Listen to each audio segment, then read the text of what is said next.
Hello friends, வணக்கம். Welcome back to my channel. நீங்கள் இது வரைக்கும் நம்ம சேனலை சப்ஸ்கிரைப் பண்ணாமல் பார்த்துட்டு இருந்தீங்கன்னா சப்ஸ்கிரைப் பண்ணிட்டு பாருங்கள். கூடவே பக்கத்தில் இருக்கிற பெல் பட்டனையும் ப்ரெஸ் பண்ணிக்கோங்க. இப்போ நம்ம கதைக்குள்ளே போகிறதுக்கு முன்னாடி ஒரு கதையை எவ்வளோ நாள் தான் சொல்லுவீங்க அப்படின்னு கேட்குறாங்க. ஆனால் நான் என்ன பண்ணுறது, இது 1000 எபிசோட் கிட்டே இருக்குது. இந்த கதையை உங்களுக்கு வேண்டாம் அப்படி தோணுச்சுன்னா சொல்லிடுங்க தயவு செஞ்சு. ஏன்னா மொத்தமாக அந்த கதையை சொல்கிறது அப்படின்றது ரொம்பவும் கஷ்டம். இந்த கதையை நான் ஒரு 15 நிமிஷம் 20 நிமிஷம் நீ கேட்டுடலாம். ஆனால் நான் இந்த கதையை சொல்கிறதுக்கே பார்த்தீங்கன்னா 1 மணி நேரம் 1.5 மணி நேரம் கிட்ட ஆகிடுது. எனக்கும் பார்த்தீங்கன்னா தொண்டையெல்லாம் வறண்டு போகும். எனக்கு இந்த வேலை மட்டும் கிடையாது, எனக்கும் நிறைய வேலை இருக்குது. நான் ஒரு ஃபேமிலி கேர்ள். எனக்கு கதை சொல்கிறது ரொம்பவும் பிடிச்சி தான் நான் இந்த கதையே சொல்லிட்டு இருக்கேன். அதுவும் ஃபேன் கூட போடாமல் ரொம்ப அமைதியான இருக்கிற இடத்துல தான் என்னால் போடவே முடியும். தயவு செஞ்சு எல்லாத்தையும் புரிஞ்சுக்கோங்க. அதுவும் நிறைய பேர் டெய்லி வீடியோ போடுங்க, ஒரு நாள் விட்டு 2 நாளைக்கு ஒரு தடவை வீடியோ போடாதீங்க அப்படின்னு சொன்னதுனால தான் நான் வீடியோ தொடர்ந்து என்னால் 10 மணி ஆனாலும் 10:30 மணி ஆனாலும் நான் வீடியோ போட்டுடணும் எப்படியாவதுன்னு சொல்லிட்டு நான் உடனே அப்லோட் பண்ணிக்கிட்டே இருக்கிறேன் நான். ஏன்னா எனக்கு கதை சொல்கிறது ரொம்பவும் பிடிச்சிருக்குது. கொஞ்சம் புரிஞ்சுக்கோங்க. இந்த கதை வேண்டாம் அப்படின்னு சொன்னாலும் நான் இதோட ஸ்டாப் பண்ணிக்கிறேன். எனக்குமே கொஞ்சம் போர் அடிக்கிற மாதிரி தான் இருக்குது. ஏன்னா 1000 எபிசோட் யாருமே கேட்க மாட்டாங்க தான். எனக்கும் வியூவர்ஸ் கம்மியாக தான் போகுது. நான் வேறு இதை விட ரொம்பவும் த்ரில்லிங்கான கதையும் சொல்கிறதுக்கு நான் தயாராக தான் இருக்கேன். தேவைப்பட்டால் சொல்லுங்கள். வேண்டாம் இந்த கதையை ஸ்டாப் பண்ணிவிடுங்க, 1000 எபிசோட்லாம் வேண்டாம் அப்படின்னு சொல்லிவிடுங்க. எனக்குமே யட்சினி வெளியில் வராங்க, கதவையும் உடச்சாச்சு. ஆனால் அவங்களும் வெளியில் வர்ற மாதிரி இல்லை. கொஞ்சம் எனக்கும் போர் அடிக்கிற மாதிரி தான் இருக்குது. உங்களுக்கு வேணும்னா சொல்லிவிடுங்க. நான் வேறு இன்ட்ரெஸ்டிங்கான கதை உங்களுக்கு நான் சொல்கிறேன் கண்டிப்பாக. அப்புறம் இதில் இன்னொரு விஷயமும் இருக்குது. எனக்கு இந்த கதையில் காப்பிரைட் கொடுக்கறதுக்கும் வாய்ப்பு இருக்குது. ஏன்னா இது பாக்கெட் எஃப்எம்மில் வர்ற கதை இது. அதனால் எனக்கு காப்பிரைட் கொடுக்கறதுக்கு வாய்ப்பு நிறையவே இருக்குது. அதுவும் எனக்கு கொஞ்சம் பயமாக தான் இருக்குது. நான் இந்த கதையோடு ஸ்டாப் பண்ணிக்கலாம்னு நினைக்கிறேன். இந்த எபிசோட் மட்டும் சொல்லிவிட்டு நான் இந்த கதையை ஸ்டாப் பண்ணிக்கிறேன். யாருக்கு என்ன சொன்னாலும் சரி, ஓகேங்களா? எதுவும் தப்பாக எடுத்துக்காதீங்க. நான் இன்னும் நல்ல வேறு கதையோடு கண்டிப்பாக உங்களுக்கு சொல்கிறேன். நல்ல இன்ட்ரெஸ்டிங்கான, இதை விட இன்ட்ரெஸ்டிங்கான கதை உங்களுக்கு கண்டிப்பாக சொல்கிறேன். இப்போ வாங்க நம்ம கதைக்குள்ளே போகலாம். டைப்ரைட்டரின் சத்தம் தொடர்ந்து கேட்டுக்கொண்டே இருந்தது. வருணும் அபிமன்யுவும் திகைத்து நின்றனர். இருவரும் பயந்து போய் வியர்வையில் மூழ்கியிருந்தனர். அபிமன்யுவிற்கு சரக்கடித்த ஏறிய போதையெல்லாம் இறங்கியிருந்தது. வருண் பதட்டத்துடன், மச்சான் நம்ம உள்ள போய் பார்க்கலாமாடா? எனக்கு என்னமோ ஏதோ தப்பா இருக்கிற மாதிரி தோணுதுடா. மறுபடியும் உள்ள போகணுமா? வேணா வருண் என்று அபிமன்யு மறுத்தான். திடீரென்று வருண் தனது தந்தை தன்னிடம் சொன்னதை நினைத்து அவனுக்குள் மிகுந்த கோபத்துடன், என் அப்பாவோட உடம்பு இன்னும் உள்ளதா இருக்குன்னு நினைக்கிறேன். அவர் இறந்ததுக்கு அப்புறம் அவரோட உடம்ப யாருமே கண்டுபிடிக்கல. உள்ள இருக்கிறது என் அப்பாவோட ஆன்மாவை கூட இருக்கலாம். நான் உள்ள போய் என் அப்பாவோட உடம்ப மீட்டெடுக்கத்தான் போறேன் என்று பிடிவாதமாக கூறினான். அபிமன்யு அவனை தடுத்து, மறுபடியும் முட்டாள் மாதிரி உளராத வருண். இந்த ரூம்ல இருக்கிறது உன் அப்பாவோட ஆன்மா கிடையாது, அது யட்சினி தான். இன்னைக்கு பௌர்ணமின்றத மறந்துடாத. அவ நம்மளை வேட்டையாடுறதுக்காகத்தான் நம்மளை இப்படி தந்திரமா டிராமா பண்ணிட்டு இருக்கா என்று எச்சரித்தான். வருணிற்கு என்ன செய்வது என்று தெரியவில்லை. அபிமன்யுவின் வார்த்தைகள் அவனுக்கு மிகவும் சரியாக தோன்றின. ஆனால் அதே நேரத்தில் டைப்ரைட்டர் எப்படி தானாக இயங்குகிறது என்று பார்க்க மிகவும் ஆவலாக இருந்தான். அபிமன்யு தன் விரல்களை கதவை நோக்கி சுட்டி காட்டி, வருண் அந்த ராட்சசி இன்னும் உள்ளதான் இருக்கா. நம்ம இப்ப கதவை திறந்தா யட்சினி நிச்சயமா அவளோட காமத்தை தீர்த்துக்கிட்டு நம்மளையும் கொன்னுடுவா. போன தடவை கதவை திறந்தோ அவ வெளியே வராம இருந்தது நம்மளோட அதிர்ஷ்டம்.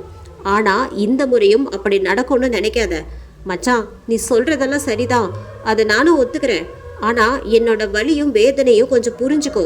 முயற்சி பண்ணு மச்சான்.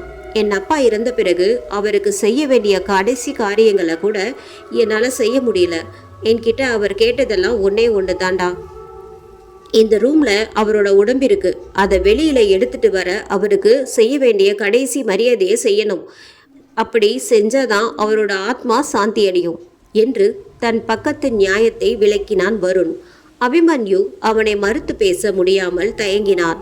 யட்சினி இன்னும் அந்த ரூம்ல தான் சிறை வைக்கப்பட்டிருக்கான்னு உன்னோட எக்யூப்மெண்ட் மூலமா தானே கண்டுபிடிச்சோம். உனக்கு அவளை பற்றி தெரிஞ்சுக்கணுன்ற ஆசை இல்லை? உன் கூட படித்தவங்க எல்லாம் பல அமானுஷ்ய சம்பவங்களை தைரியமாக ஃபேஸ் பண்ணி அதை அடக்கியிருப்பாங்க. உனக்கும் அந்த மாதிரியெல்லாம் செய்யணும்னு ஆசை இல்லை?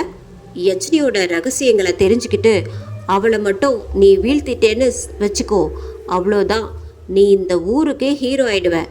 ஏன், உன் பேரநார்மல் சொசைட்டியே உன்னை கொண்டாடும். எல்லாத்துக்கும் மேலே உன் இருட்டு பயமும் உன்னை விட்டு போயிடும். இந்த நல்ல சான்ஸை மிஸ் பண்ண வேண்டாம் மச்சான் என்று கூறினான். வருணின் வார்த்தைகளில் அபிமன்யு சிக்கிக்கொள்ள தொடங்கினான். மேலும் அதே வழியில் யோசிக்கவும் தொடங்கி இறுதியாக கதவை திறக்கவும் ஒப்புக்கொண்டான்.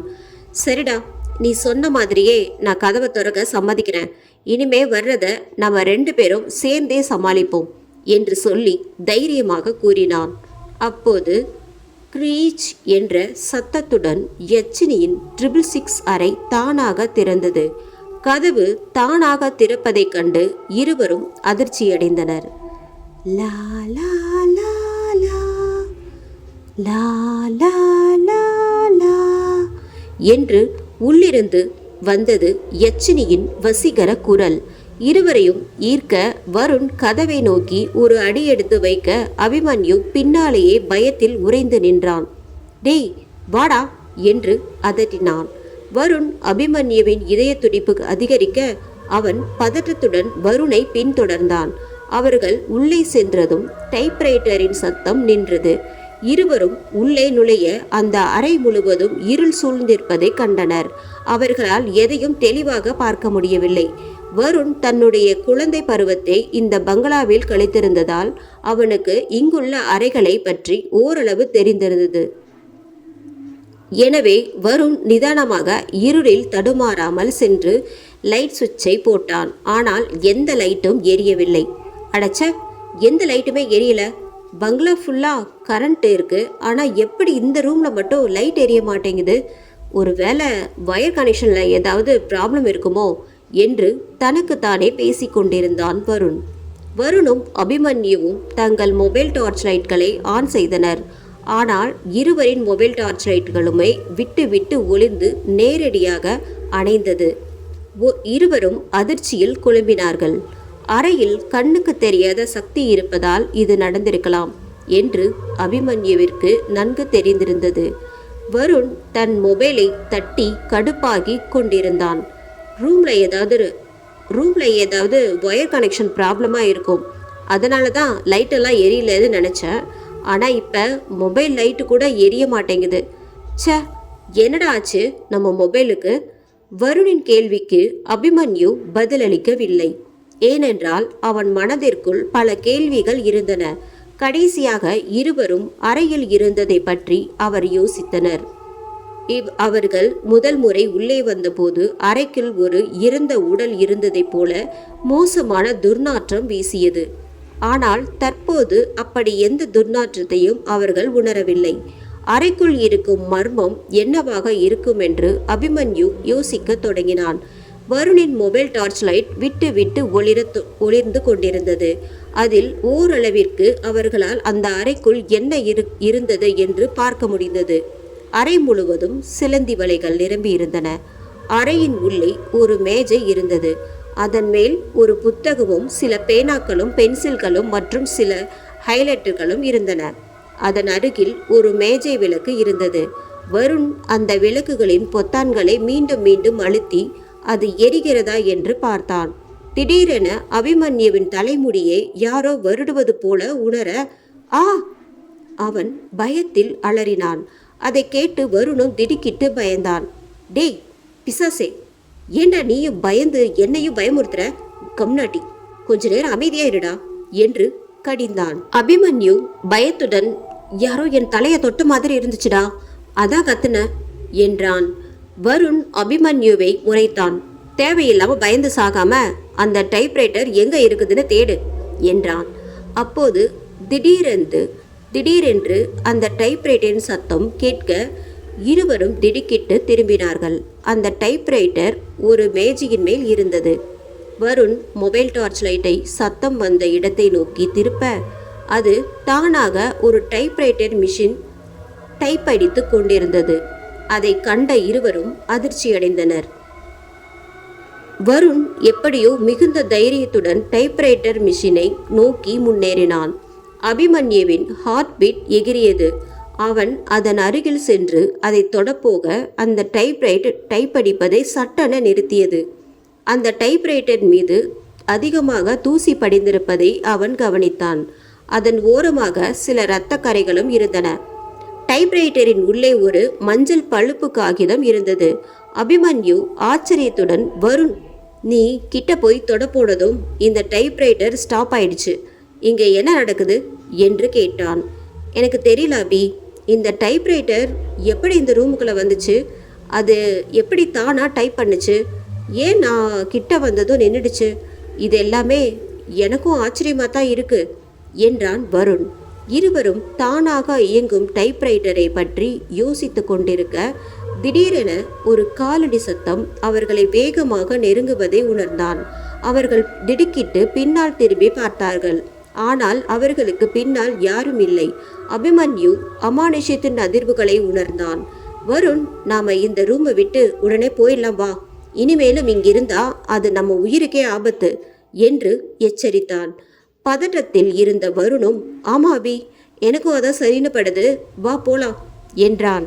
வருண் இதை சொல்லி வாசலை நோக்கி நடக்க ஆரம்பிக்க அவனுக்கு பின்னால் ஒரு வசீகர பெண்ணின் குரல், நீ இப்போ எங்கே போகிற வருண்? உனக்காக தான் நான் காத்துட்ருக்கேன்.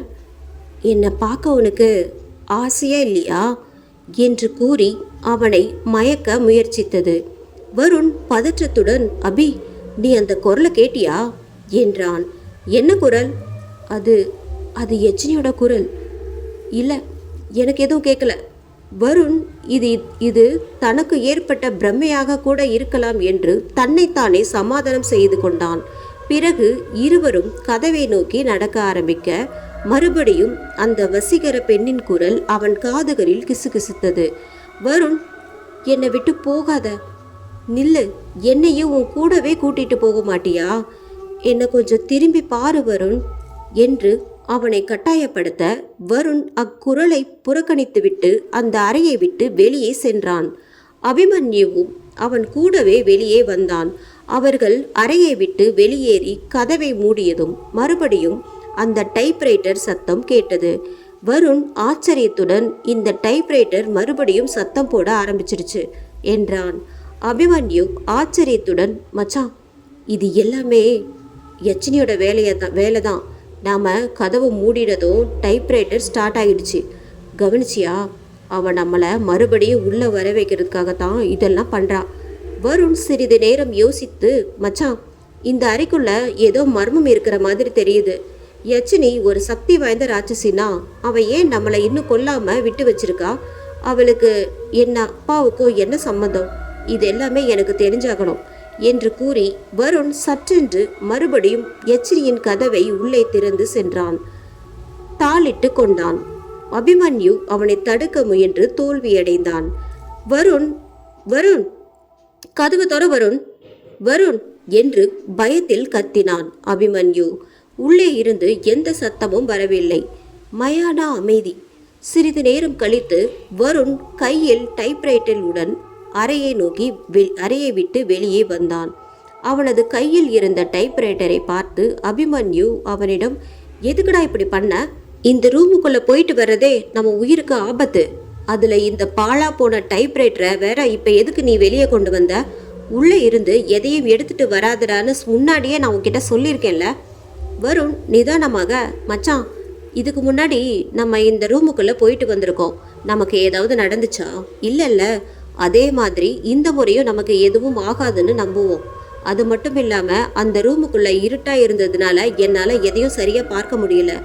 அதான் டைப்ரைட்டரை வெளியே தூக்கிட்டு வந்துட்டேன். இதுக்கப்புறம் இந்த டைப்ரைட்டில் யார் டைப் பண்ணுறாங்கன்னு தெரிஞ்சுக்கலாம் என்றான். அதன் பிறகு அபிமன்யுவும் வருணும் சேர்ந்து யச்சினின் அறையை முன்பு இருந்தது போலவே பூட்டிவிட்டு அங்கிருந்து சென்றனர். பிறகு இருவரும் வருணின் அறைக்கு வந்து படுக்கையில் அமர்ந்தனர். அந்த டைப்ரைட்டரை நடுவில் வைத்து இருவரும் அதை பார்த்தபடி அமர்ந்திருந்தனர்.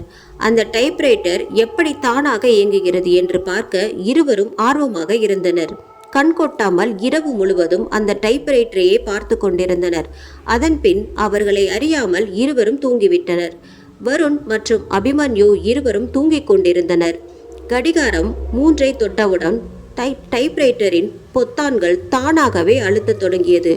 தூசி பறக்க அந்த டைப்ரைட்டர் தானாகவே டைப் அடித்து கொண்டிருந்தது. மஞ்சள் பழுப்பு காகிதத்தில் தமிழில் சிவப்பு மை கொண்டு ஏதோ எழுதப்பட்டிருந்தது. இரவு முழுவதும் டைப்ரைட்டர் நிதானமாக இயங்கிக் கொண்டிருந்தது.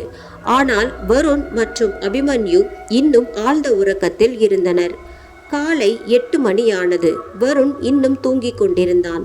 அபிமன்யு தூக்கம் கலைந்து எழுந்து நேராக பாத்ரூமிற்கு சென்றான். அபிமன்யு ஒரு சிகரெட்டை பற்ற வைத்து புகைக்க அந்த புகை வருணை எழுப்பியது. அவன் கண்களை திறந்து குளியலறையிலிருந்து புகை வருவதை கண்டான். அதன் பின் கொட்டாவி விட்டபடி எழுந்து கண்களை தேய்த்து கொண்டான். பாத்ரூமிலிருந்து ஃப்ளஷ் செய்யும் சத்தம் கேட்டது. பின்னர் அபிமன்யு பாத்ரூமிலிருந்து சிகரெட்டை புகைத்தபடி வெளியே வருவதை கண்டான். வருண் எழுந்து அமர்ந்திருப்பதை பார்த்த அபிமன்யு, "டே வருண், எப்படா எழுந்த?" என்று கேட்டான். வருண் முகம் சுளித்தபடி, நீ கக்கூசில் உட்காந்து தம் அடிக்கும் போது." "ஏண்டா தம்மு தண்ணின்னு அடிச்சு உடம்பு கெடுத்துக்கிறீங்க? உன் கெட்ட பழக்கம் என்னையும் சேர்த்து பாதிக்குதுடா" என்று ஆதங்கப்பட்டான். "டேய், காலையில் எழுந்து அட்வைஸ் போட ஆரம்பிச்சிட்டியா? எனக்கு தம் அடிச்சதாண்டா பல யோசனைகள் வரும். அதுவும் டாய்லெட்டில் உட்காந்து தம் அடிக்கிற சுகமே இருக்கே, அதெல்லாம் அனுபவிச்சதாண்டா தெரியும்" என்றான் அபிமன்யு. அபிமன்யு இதை சொன்னபோது அவனது கண்கள் டைப்ரைட்டரின் மீது விழுந்தன. அதில் இன்னும் இரத்தக்கரைகள் இருந்தன. அவர் அதை நோக்கி சென்று, "ஏய், நீ டைப்ரைட்டரை சுத்தம் பண்ணியா? பளபளன்னு இருக்கு" என்றான். வருண் திரும்பி டைப்ரைட்டரை பார்த்தான். ராத்திரி தூசி அடைந்து கிடந்த அது இப்போது பளபளவென எண்ணியது. ஆச்சரியத்துடன் வருண், "இல்லை, நான் அதை தொடக்கல" என்று கூறினான். பிறகு அபிமன்யு அவனிடம் இன்னொரு கேள்வி கேட்டான். "நேத்து நான் தூங்க போனப்போ ஏதோ டைப் பண்ணி வச்சிருக்க போல. உனக்கு ரைட்டிங்கில் இன்ட்ரெஸ்ட் இருக்கா? நீ யாரு? ரைட்டர் ராகவரோட பையனாச்சே. கதை எழுதுறதுல உனக்கு எப்படி ஆர்வம் இல்லாமல் போகும்? அவரோட திறமையில கொஞ்சமாவது உன்கிட்டயே இருக்கும் தானே" என்றான் அபிமன்யு. வருண் அவனை குறுக்கிட்டு, "என்ன சொல்ற அபி? நான் அந்த டைப்ரைட்டரை க்ளீன் பண்ணவும் இல்லை, அதில் அப்படி எதுவும் டைப் பண்ணவும் இல்லை. நீ தூங்கும்போது நானும் உன் கூடவே தூங்கிட்டேன். உனக்கு ஞாபகம் இல்லையா?" அபிமன்யு தலையை சொரிந்து, "நிஜமாவா சொல்ற?" என்று கேட்டான். இருவரும் குழப்பத்தில் இருந்தனர். அபிமன்யு டைப்ரைட்டரின் ரோலர் முனையை பிடித்து அதற்குள்ளிருந்த காகிதத்தை அகற்றத் தொடங்கினான்.